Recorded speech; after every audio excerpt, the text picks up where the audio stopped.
नहमदुहु व नसल्ली अला रसूलिहिल करीम। पसंद की शादी गलत नहीं, लेकिन तरीका गलत हो तो बरकत नहीं रहती।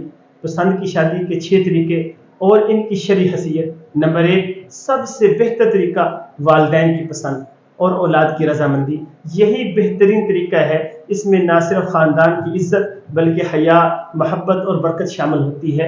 नंबर 2, औलाद की पसंद वालिदैन की रजामंदी के साथ। अगर किसी को किसी जगह शादी का ख्याल हो तो वालिदैन को एतमाद मिले, ये भी अच्छा तरीका है। और नंबर 3, वालिदैन की पसंद मगर औलाद राजी नहीं है।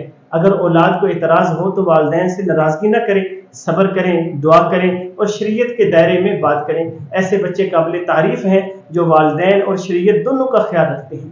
नंबर 4, औलाद की पसंद मगर वालिदैन राजी नहीं है, सिर्फ जज्बाती पसंद। ये तरीका अच्छा नहीं है। अगर निकाह शरई हो तो निकाह तो हो जाएगा। याद रखें, वालिदैन औलाद के सबसे बड़े खैरखा होते हैं।